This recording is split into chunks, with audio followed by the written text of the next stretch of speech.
സുഭദ്രെ, ഇവിടെ വന്നിരിക്കെ.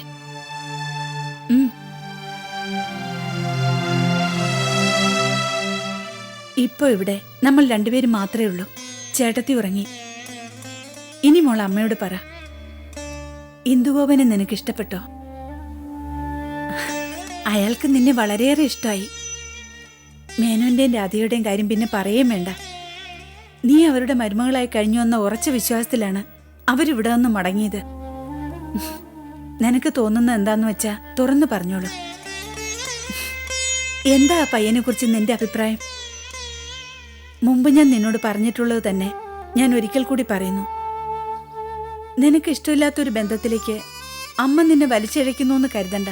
എനിക്ക് വിവാഹമേ വേണ്ടെങ്കിലോ? നീ വിവാഹം കഴിച്ചേ മതിയാവും. പക്ഷെ ആര് വിവാഹം കഴിക്കണമെന്ന് തീരുമാനിക്കുന്നത് നീ തന്നെയായിരിക്കും. മുരുകൻ ചേട്ടനെയും ഇന്ദുഗോപനെയും താരതമ്യം ചെയ്യാനേ പറ്റുന്നില്ല. മോളെ, ഒരു താരതമ്യത്തിന് ഇനി എന്ത് പ്രസക്തിയുണ്ട്? മുരുകന്റെ മനസ്സിൽ ഇപ്പോൾ നീയില്ല. ആ സ്ഥാനത്തേക്ക് അഞ്ജന എന്ന അന്ധയായ കുട്ടി വന്നു കഴിഞ്ഞു. നീ ഇന്ദുഗോപനോട് എന്താണ് സംസാരിച്ചത്? ഞാൻ എല്ലാ കാര്യങ്ങളും ഇന്ദുഗോപനോട് തുറന്നു പറഞ്ഞു. എല്ലാ കാര്യങ്ങളൊന്ന് പറഞ്ഞാൽ? നിനക്ക് മുരുകനോട് പ്രേമമുണ്ടായിരുന്നു എന്ന രഹസ്യമോ? അതെ. പക്ഷേ അതൊരു രഹസ്യമല്ലല്ലോ അമ്മേ, പരസ്യമായ സത്യമല്ലേ. മുരുകൻ ചേട്ടൻ ഇന്ദുഗോപനോട് എന്നെപ്പറ്റി സംസാരിച്ചപ്പോ ഞങ്ങൾ തമ്മിൽ പ്രേമത്തിലായിരുന്നു എന്ന സത്യം മറച്ചുവെച്ചു. പക്ഷേ ഞാനത് തുറന്നു പറഞ്ഞു.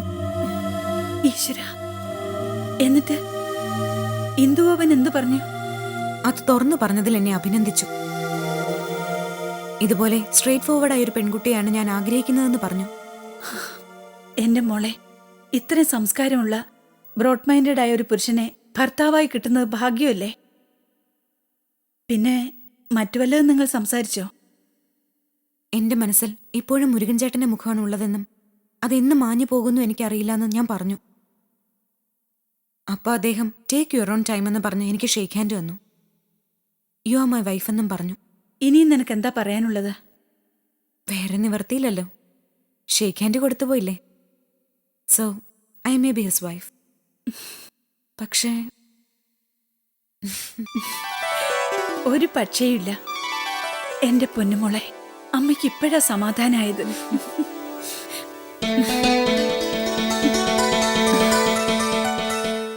കല്യാണോ?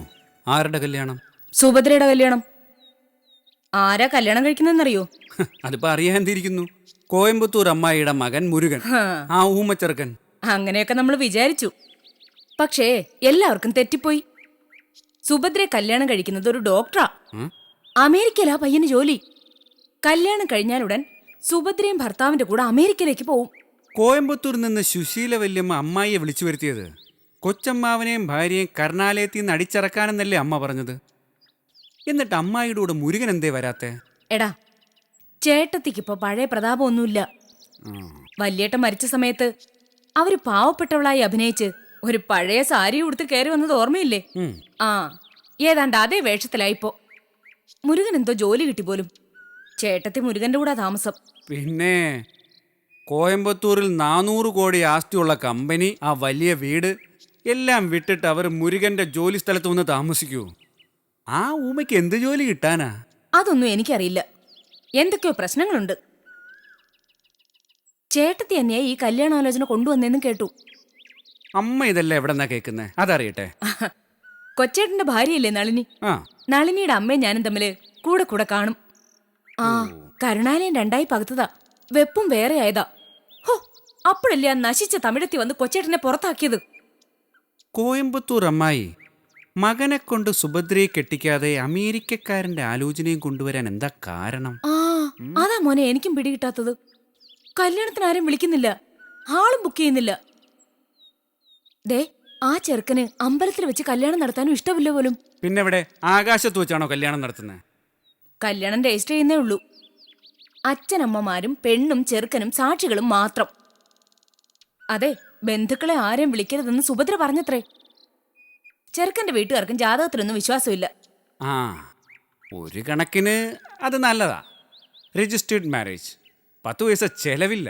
കത്തടിക്കണ്ട, ഹോള് ബുക്ക് ചെയ്യണ്ട, നാട്ടുകാർക്കും വീട്ടുകാർക്കും സദ്യ കൊടുക്കണ്ട.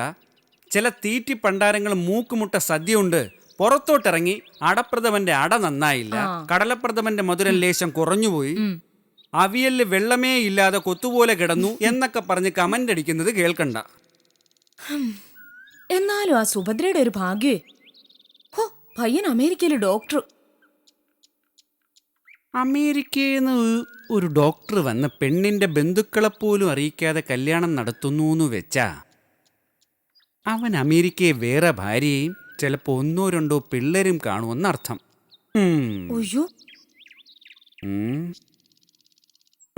ഇവിടത്തെ പോലെ അല്ല അമേരിക്ക.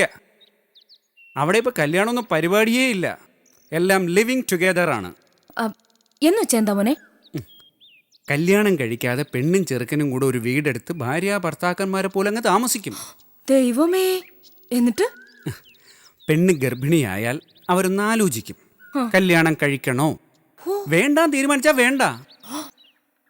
2 പിള്ളേരായതിനു ശേഷം കല്യാണം കഴിക്കുന്നവരും ഉണ്ട്. ഈശ്വരാ. ആ ശ്ശോ.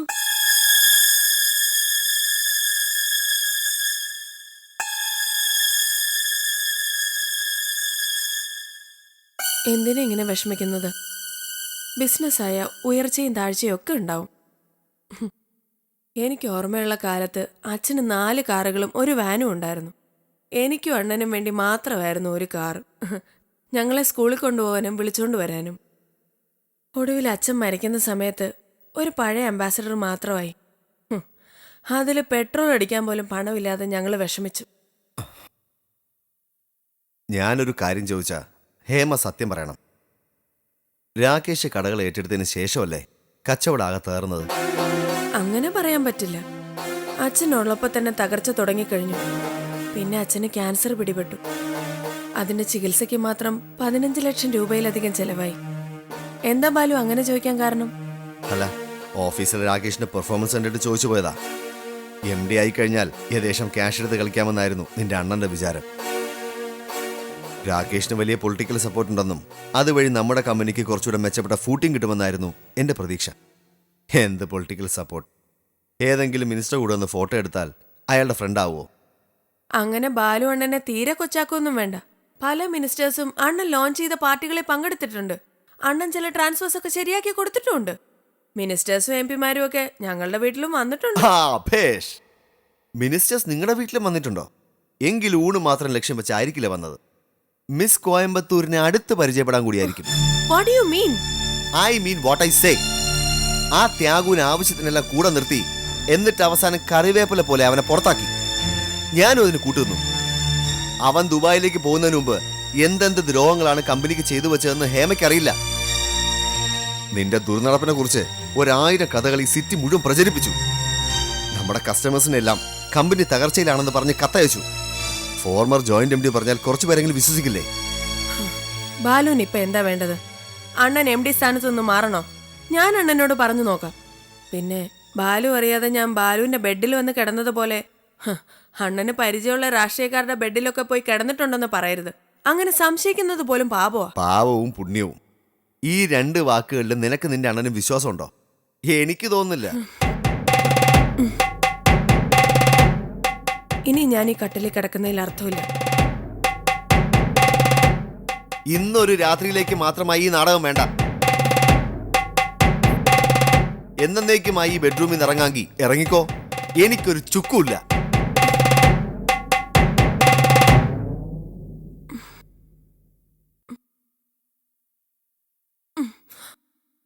അങ്ങനെ ഒരു പോക്ക് പോകാൻ എനിക്ക് മനസ്സില്ലെങ്കിലോ? വിശാലാക്ഷി അമ്മാളിരുന്ന കസേരയിൽ ഇപ്പോൾ രാകേഷ്. അമ്മയുണ്ടായിരുന്നപ്പോ എത്ര സ്മൂത്തായിട്ട് കാര്യങ്ങൾ നടന്നു. കണ്ണുള്ളപ്പോ കാഴ്ചയുടെ മൂല്യം അറിയില്ല എന്ന് പറയുന്നത് എത്ര സത്യം. ഞാനൊരു കാര്യം ചെയ്യട്ടെ. എന്റെ സാരി സെന്റർ അണ്ണന് കൊടുക്കാം. അല്ലെങ്കിൽ അത് വിറ്റ് കിട്ടുന്ന പണം അണ്ണന് കൊടുക്കാം. എന്നിട്ട് MD സ്ഥാനത്ത് നിന്ന് മാറാൻ പറയാം. ഞാനും പതിവായി ഓഫീസിൽ വന്നിരിക്കാം. എന്നാലാവുന്ന ജോലികൾ ചെയ്യാലോ. നിന്റെ ഷോപ്പ് നീ നടത്തുകയോ അണ്ണന് കൊടുക്കുകയോ വിൽക്കുകയോ ചെയ്യും. എനിക്കതിൽ ഇടപെടേണ്ട കാര്യമില്ല.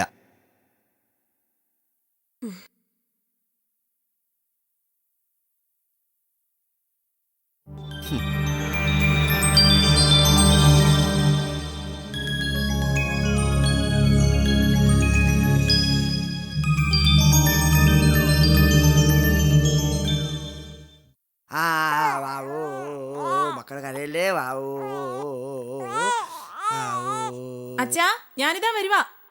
കുഞ്ഞിനെ പാല് കൊടുത്ത് ഉറക്കിയിട്ട് നമുക്ക് കാപ്പി കുടിക്കാം. മോളെ, നിന്റെ അടുത്ത് ഞാൻ പറഞ്ഞതല്ലേ അടുക്കള പണി എനിക്ക് വിട്ടുതരാൻ. പറഞ്ഞാ കേക്കണ്ടേ? ഇഡ്ഡലി ഉണ്ടാക്കാൻ എന്താ പ്രയാസം? നിനക്ക് ഓഫീസ് ഇല്ലാത്തത് ആകെ ഈ ഒരു ദിവസമാണ്. അന്നെങ്കിലും നിനക്കൊരു റെസ്റ്റ് വേണ്ടേ? ആരെങ്കിലും പെട്ടെന്ന് കയറി വരുന്നു എന്ന് വിചാരിക്കുക. അച്ഛൻ അടുക്കളയിൽ നിൽക്കുന്നത് കണ്ട് അവർക്കെന്ത് തോന്നും? ഇതെന്റെ സ്വന്തം വീടല്ലേ, ഈ കുഞ്ഞ് എൻ്റെ രക്തമല്ലേ. ഇവിടെ എനിക്ക് എന്ത് ജോലിയും ചെയ്യാം, അതിലൊരു തെറ്റുമില്ല, അല്ലേ മോളെ? ജോലിയൊക്കെ ഞാൻ ചെയ്തോളാം. കുഞ്ഞ് കരയുമ്പോ അച്ഛൻ അവളെ ഒന്ന് നോക്കിയാ മതി. ദേ, ഒരു കാര്യം ഞാൻ ഇപ്പോഴേ പറഞ്ഞേക്കാം. അച്ഛൻ എന്റെ ജോലിക്കാരനല്ല, എന്റെ രക്ഷകർത്താവാണ്. ആ ഹും. ഒരു പെണ്ണിന്റെ അമ്മായി അച്ഛന് അവളുടെ അച്ഛനാകാൻ കഴിയും, മരുമകൾക്ക് മകളായി മാറാനും കഴിയും. മോളിത് കേട്ടാ? നാട്ടുകാർ നമ്മളെ കണ്ട് പഠിക്കട്ടെ.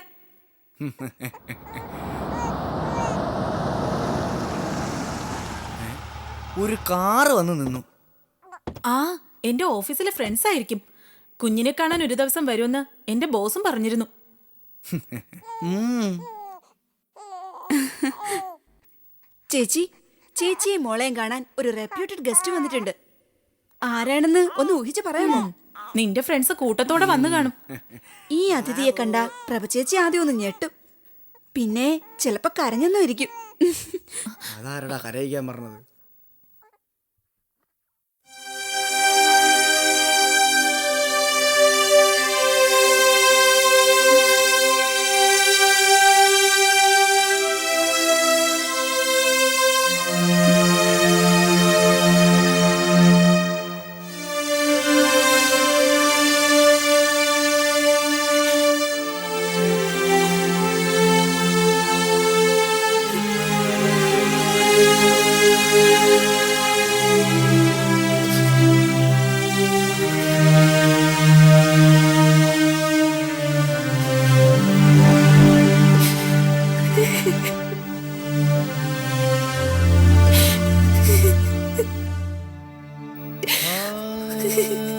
രാജഗോപാലൻ മുതലാളി വന്നത് മോളെ കാണാനോ അതോ കൊച്ചുമോളെ കാണാനോ?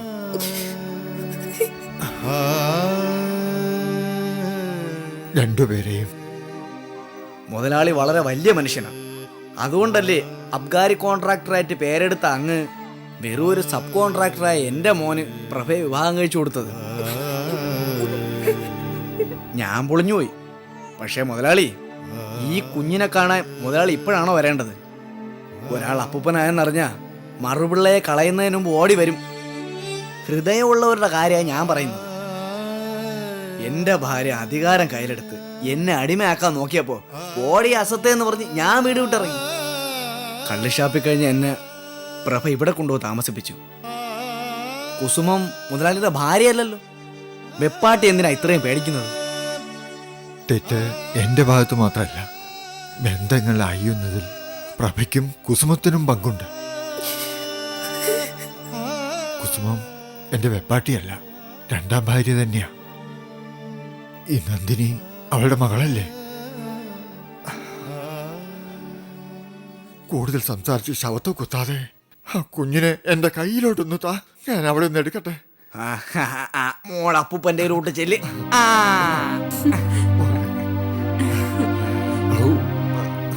നോക്കച്ച, ഇവൾക്ക് അച്ഛന്റെ ചായ നല്ലതുപോലെയുണ്ട്. ചിരിയൊക്കെ പ്രസാദേട്ടൻ്റെത് പോലെയാ.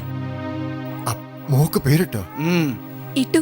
പ്രാർത്ഥന. ആ, നല്ല പേരല്ലേ? ഓ, പ്രാർത്ഥന മോൾ, നല്ല പേര്.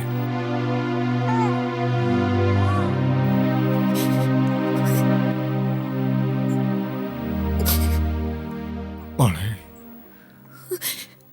അച്ഛനെന്ന നിലയിൽ എന്റെ ഭാഗത്ത് നിന്ന് അനവധി തെറ്റുകൾ ഉണ്ടായിട്ടുണ്ട്.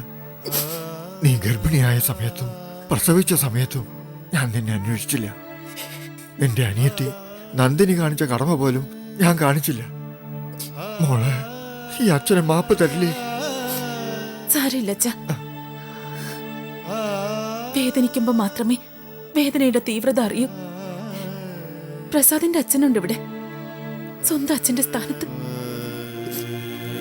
പാവം, എനിക്ക് വേണ്ടി എത്രമാത്രം കഷ്ടപ്പെടുന്നു. ഏതായാലും വൈകിയാണെങ്കിൽ എന്റെ കുഞ്ഞിനെ കാണാൻ അച്ഛൻ വന്നല്ലോ. മോളെ, എനിക്ക് തൃപ്തിയായി. അച്ഛാ, കാപ്പി കുടിച്ചിട്ട് പോവാം. ഇഡലിയും ചമ്മന്തിയും ഉണ്ട്. വേണ്ട മോളെ, എൻ്റെ ഷുഗർ വളരെ കൂടി. ഇപ്പോൾ ഡയറ്റ് കൺട്രോളിലാ. എനിക്ക് ഷുഗറും ഇല്ല, പ്രഷറും ഇല്ല, വാദവും ഇല്ല. മാന്യത കൂടിയ ഒരസുഖവും ഇല്ല. കൈ കാശില്ലാത്തോണ്ടായിരിക്കും. ഞാനും ലേശം ബുദ്ധിമുട്ടിലാണിപ്പോൾ. അനിരുദ്ധനറിയാലോ, കഴിഞ്ഞ 15 കൊല്ലമായി എൻ്റെ കയ്യിലിരുന്ന റേഞ്ച് ഇക്കുറി പ്രസാദാണ് പിടിച്ചത്. ഷെയർ ചെയ്യാമെന്ന് ഞാൻ പറഞ്ഞു, കേട്ടില്ല. ഇപ്പോൾ എൻ്റെ മോള് പ്രഭയെ അവൻ തിരിഞ്ഞു നോക്കുന്ന പോലും ഇല്ല. ഞാൻ പിടിച്ച റേഞ്ചിലാണെങ്കിൽ സർവത്ര കുഴപ്പം. വലിയ നഷ്ടമാണ് വന്നിരിക്കുന്നത്. ഓ, എന്തിനാ മോള് കരയണേ? മോള് കരയല്ലേ? അച്ഛാ, ദേ അമ്മ. അയ്യോ, ഇവിടെ വന്നു. മോളെ, ഈ കുഞ്ഞിനെ എടുക്കാൻ ഞാൻ പോയേക്കാം. ഇല്ലെങ്കിൽ ആ സത്വത്തിന് ഹിസ്റ്റീരിയ അടങ്ങും. ഒരു രാജഗോപാലൻ മുതലാളി. മുതലാളിയാണെങ്കിൽ അഭിമാനം ഉണ്ടായിരിക്കണം. നാണോ മാനോ ഉണ്ടെങ്കിൽ നിങ്ങൾ ഈ വീടിന്റെ പടി ചവിട്ടുവോ? ആർക്കും ഉണ്ടായ കൊച്ചിനെ താലോലിക്കാൻ വന്നിരിക്കുന്നു. നട്ടല്ലില്ലാത്ത മനുഷ്യൻ. അച്ഛാ, ഈ അമ്മയ്ക്ക് ഭ്രാന്ത് തന്നെയാ. കാറി കയറ്റി നേരെ നമുക്ക് മെന്റൽ ഹോസ്പിറ്റലിലേക്ക് തന്നെ കൊണ്ടുപോകാം. മാസത്തെ നിങ്ങൾ എന്തായി കാണിച്ചു നോക്കിയോ?